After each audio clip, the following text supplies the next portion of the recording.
সহজ লেসন তোমাদের সকলকে স্বাগত। আজকে আমরা ষষ্ঠ শ্রেণীর প্রথম পর্যায়ক্রমিক মূল্যায়ন 2024 সালের ইতিহাস বিষয়ের একটি নমুনা প্রশ্নপত্রের সম্পূর্ণ উত্তর সহ আলোচনা করব। তো চলো এই ভিডিওতে আমরা ক্লাস 6 এর ফার্স্ট ইউনিট টেস্ট 2024 হিস্ট্রি সাবজেক্টের এই প্রশ্নপত্রের উত্তরগুলো দেখে নিই। দেখো, প্রথমে কি দেওয়া আছে, 1 নম্বর থেকে বলা হচ্ছে সঠিক উত্তরটি বেছে নিয়ে লেখো। 3টি প্রশ্ন দেওয়া আছে, প্রত্যেকটা প্রশ্নের মান 1 নম্বর করে। কয়েক জায়গায় দেওয়া আছে এখনো পর্যন্ত সবচেয়ে পুরনো আদিম মানুষের খোঁজ পাওয়া গেছে ইউরোপে, পাকিস্তানে, পূর্ব আফ্রিকাতে না ভারতে। তো এখনো পর্যন্ত সবচেয়ে পুরনো আদিম মানুষের খোঁজ পাওয়া গেছে পূর্ব আফ্রিকাতে। ক্ষয়ের দেখা হচ্ছে পুরনো পাথরের যুগ আনুমানিক খ্রিস্টপূর্ব 10,000 থেকে 8,000 বছর, আনুমানিক খ্রিস্টপূর্ব 5,000 থেকে 2,000 বছর, আনুমানিক খ্রিস্টপূর্ব 8,000 থেকে 4,000 বছর, আনুমানিক খ্রিস্টপূর্ব 20 লক্ষ বছর থেকে 10,000 বছর। সঠিক উত্তর হচ্ছে আনুমানিক খ্রিস্টপূর্ব 20 লক্ষ বছর থেকে 10,000 বছর। ঠিক আছে। এরপরের প্রশ্ন, গয়ের দাগে হরপ্পা সভ্যতায় সিটাডেল ছিল না।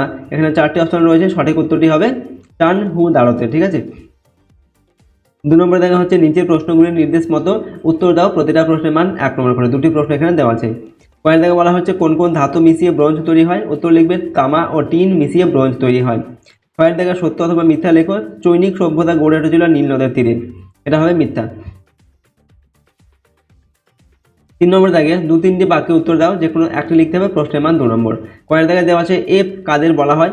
উত্তর লিখবে লক্ষ লক্ষ বছর আগে এক ধরনের শিম্পাঞ্জি গরিলা জাতীয় লেজহীন বড় আকারের বানরের মতো প্রাণীকে এপ বলা হতো। কয়েক জায়গায় হরপ্পা সভ্যতায় মৃতদেহ কি করা হতো। উত্তর লিখবে হরপ্পা সভ্যতায় মৃতদেহ সমাধি দেওয়া হতো। মৃতদেহের মাথা উত্তর দিকে করে শুইয়ে রাখা হতো। সমাধির ভিতরে গয়না ও মাটির পাত্র রাখা হতো। কালীবঙ্গানে ইটের তৈরি সমাধিও দেখা যায়। এরপর 4 নম্বরে দেখে 4-5টি বাক্যে উত্তর দাও, যে কোনো একটা লিখতে হবে, প্রশ্নের মান 3 নম্বর। কয়েক জায়গায় দেওয়া আছে টিকা লেখো ভীমবেটকা। তো ভীমবেটকা সম্পর্কে আমরা লিখছি, মধ্যপ্রদেশের ভোপাল থেকে কিছুটা দূরে বিন্ধ্য পর্বতের গা ঘেঁষে নির্জন জঙ্গল, সেখানে 1957 খ্রিস্টাব্দে ভীমবেটকায় বেশ কিছু গুহার খোঁজ পাওয়া যায়। ওই গুহাগুলিতে পুরাতন পাথরের যুগ থেকে আদিম মানুষেরা থাকতে শুরু করে। গুহার দেয়ালে তাদের আঁকা ছবি পাওয়া গেছে। প্রায় সবই শিকারের ছবি, নানা রকম বন্য পশুর ছবি রয়েছে। তাছাড়া পাখি, মাছ, কাঠবিড়ালির মতো প্রাণীর ছবিও দেখা যায়। এছাড়া দেখা যায় মানুষ একা অথবা দল বেঁধে শিকার করছেন। তাদের কারো কারো মুখে মুখোশ, হাতে পায়ে গয়না। অনেক সময়ই মানুষের সঙ্গে কুকুরকে দেখা যায়। ঠিক আছে। ছবিগুলিতে সবুজ ও হলুদ রঙের ব্যবহার হলেও বেশি দেখা যায় সাদা এবং লাল রঙের। ঠিক আছে, সাদা এবং লাল রঙ। কয়েক জায়গায় বলা হচ্ছে হরপ্পা সভ্যতার সিলমোহর সম্পর্কে যা জানো লেখো। তো আমরা লিখছি এখানে হরপ্পা সভ্যতার সিলমোহর। হরপ্পা সভ্যতায় প্রত্নতাত্ত্বিকরা অনেক সিলমোহর পেয়েছেন। সিলমোহরগুলিতে নানা লিপি ও প্রতীক চিহ্ন খোদাই করা হতো। বেশিরভাগ হরপ্পীয় সিলমোহর এক ধরনের নরম পাথর কেটে তৈরি। বেশিরভাগ সিলমোহরে একটি উল্টো নকশা খোদাই করা হতো। নকশাটি সাধারণত কোনো না কোনো জীবজন্তুর তার সঙ্গে এক সারি লিপি খোদাই করা থাকতো। ভিজে কাদামাটিতে ওই সিলমোহরটার ছাপ দিলে তা সোজা হয়ে পড়তো। সিলগুলো বানাবার পরে সেগুলিতে এক রকমের সাদা জিনিস মাখানো হতো, তারপরে সেগুলো পোড়ানো হতো, ফলে খুবই শক্ত হয়ে যেত সিলগুলি। বেশিরভাগ সিলমোহরে এক সিংওয়ালা একটি কল্পিত প্রাণীর ছাপ দেখা যায়। তাছাড়া অন্যান্য ছাপও সিলমোহরে আছে। সিংওয়ালা মানুষ, ষাঁড়, গাছ ও জ্যামিতিক নকশা খোদাই করা সিলমোহর পাওয়া গেছে।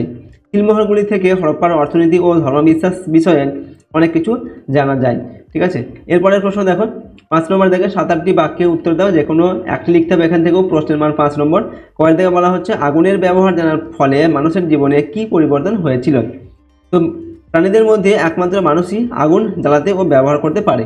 আগুন জ্বালাতে শেখার ফলে 1 নম্বর আদিম মানুষেরা প্রচণ্ড শীতের হাত থেকে রক্ষা পায়। ঠিক আছে। এরপর কি হয়েছিল, 2 নম্বর হচ্ছে আগুনকে যেহেতু বন্য পশুরা ভয় পায়, সেহেতু এদের আক্রমণের হাত থেকে আদিম মানুষেরা রক্ষা পায়। 3 নম্বর হচ্ছে তখন থেকে তারা কাঁচা মাংস আগুনে ঝলসে খাওয়া শুরু করে। এর ফলে তাদের স্বাস্থ্যের উন্নতি হয়, শরীরের জোর বাড়ে ও মস্তিষ্কের বুদ্ধির বিকাশ হয়। অন্যদিকে দেহাবয়বেও নানা পরিবর্তন হতে শুরু করে। চোয়াল সরু হয়, সামনের ধারালো উঁচু দাঁত ছোট হতে থাকে। নেক্সট, ক্ষয়ের দাগা হচ্ছে হরপ্পা সভ্যতা কীভাবে ধ্বংস হয়েছিল। তো উত্তর লিখবে হঠাৎ করে একটি সভ্যতা ধ্বংস হয়ে যায় না, বেশ কিছু ঘটনার যোগ ফলে হরপ্পা সভ্যতার পতন বা অবনতি শুরু হয়েছিল। 1 নম্বর হচ্ছে বন্যা। মহেঞ্জোদারো নগরে বিরাট পাঁচিলের গায়ের কাদার চিহ্ন মিলেছে। মনে করা হয় বন্যার ফলে সম্ভবত এই কাদা জমেছিল। সিন্ধু নদের এই বন্যায় মহেঞ্জোদারোর বড় ক্ষতি হয়েছিল। 2 নম্বর হচ্ছে বৃষ্টিপাত কমে যাওয়া। এশিয়া মহাদেশের অনেক জায়গাতেই বৃষ্টিপাত কমতে থাকে খ্রিস্টপূর্ব 2200 অব্দ নাগাদ থেকে। ফলে এই সভ্যতার সমগ্র অঞ্চল জুড়ে শুষ্ক জলবায়ু দেখা যায়। শুষ্ক জলবায়ুর কারণে কৃষিকাজ সমস্যার মুখে পড়ে। তাছাড়া বাড়ি তৈরির ইট পোড়ানোর জন্য চুল্লির জ্বালানি রূপে কাঠ ব্যবহার করা হতো। গাছ কেটেই এই কাঠের যোগান দেওয়া হতো। ব্যাপকভাবে গাছ কেটে নেওয়ার ফলে বৃষ্টিপাতের পরিমাণ কমে যায়। 3 নম্বর হচ্ছে বাণিজ্যে ভাটা। মেসোপটেমিয়ার সঙ্গে হরপ্পার বাণিজ্যে ভাটা পড়েছিল আনুমানিক খ্রিস্টপূর্ব 1900 অব্দের পর থেকে। এর ফলে হরপ্পার অর্থনীতি সমস্যায় পড়ে। এরপর 4 নম্বর হচ্ছে নগর শাসন ব্যবস্থার দুর্বলতা। ধীরে ধীরে হরপ্পার নগর শাসন ব্যবস্থাও দুর্বল হয়ে পড়েছিল। এইসব সমস্যাগুলি থেকে মুক্ত হতে না পারায় হরপ্পা সভ্যতা শেষ পর্যায়ে পৌঁছায় ও ধীরে ধীরে ধ্বংসের পথে এগিয়ে যায়। ঠিক আছে, তো এগুলি হচ্ছে হরপ্পা সভ্যতার ধ্বংসের কারণ। ওকে, তো দেখো এই ভিডিওতে আমরা ক্লাস 6 তোমাদের ফার্স্ট ইউনিট টেস্ট 2024 সালের হিস্ট্রি সাবজেক্টের একটি মডেল কোশ্চেন পেপারের সম্পূর্ণ উত্তর কিন্তু আলোচনা করলাম। প্রতিটা প্রশ্ন উত্তর অবশ্যই তোমরা একবার দেখে যাবে তোমাদের পরীক্ষার। আর যদি তোমরা এই চ্যানেল নতুন হয়ে থাকো অবশ্যই চ্যানেলটিকে সাবস্ক্রাইব করে রাখবে এবং ভিডিওটিতে একটি লাইক করবে। ওকে, আর ভিডিওটি বন্ধু বান্ধবের সঙ্গে শেয়ার করবে। আর যদি তোমরা এই সমস্ত প্রশ্ন এবং উত্তরের পিডিএফ ফাইলগুলো পেতে চাও তাহলে সহজ ভাষায় অ্যাপটি ইনস্টল করবে। সেখানে তোমরা ভিডিওর পাশে কিন্তু পিডিএফগুলো পেয়ে যাবে। ওকে, তো আজকের এই ভিডিওটিকে আমরা এখানে শেষ করছি। সম্পূর্ণ ভিডিওটি দেখার জন্য অসংখ্য ধন্যবাদ।